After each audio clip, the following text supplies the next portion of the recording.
وہ حضرت ابن باز رحمہ اللہ جو سعودی کے سب سے بڑے مفتی اعظم تھے، ان کے بارے میں فرما رہے تھے کہ ذاتی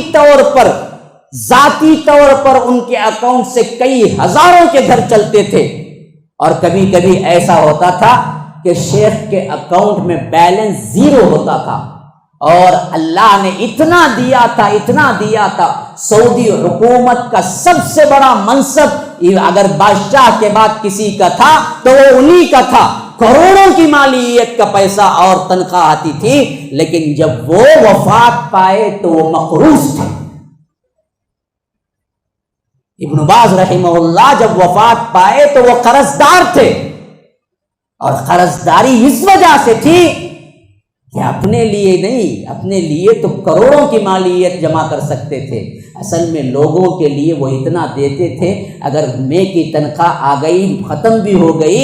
اور چیک لکھنے کے لیے اب کوئی آیا ہے، سائل پوچھا ہے اور پیسہ دینے کے لیے اکاؤنٹ میں کچھ نہیں ہے، تو فون کر کے اپنے جو بڑے ہیں جو تنخواہ دیتے ہیں ان سے کہتے کہ دیکھو اگلے مہینے کی تنخواہ بطور قرض دے دو مجھے ابھی، کیونکہ ایک سائل کو دینا ہے، اور پوری تنخواہ اٹھا کے دے دیتا ہے۔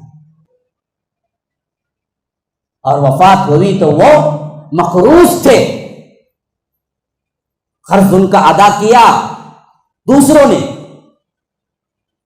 یہ اللہ والے لوگ ہیں، اسی واسطے ہر دل کے اندر ابن باز رحمہ اللہ کی محبت جاگوزی ہے۔ کون سا ایسا بندہ ہے جو نہ جانتا ہو ان کو، حالانکہ تھے نابینا، آنکھوں کو دکھتا نہیں تھا، اتنا نافع بنے کہ یاد رکھو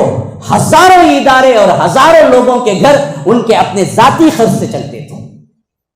تمہیں رہنا ہے، عروج پانا ہے، لوگوں کے لیے نافع بنو، لوگوں کے لیے نفع بخش بنو، ہر قسم کی جو بھی نفع کی چیز ہو وہ لوگوں کے لیے پہنچاؤ۔ اچھی بات کرنا آتا ہے، اچھی بات سے پہنچاؤ۔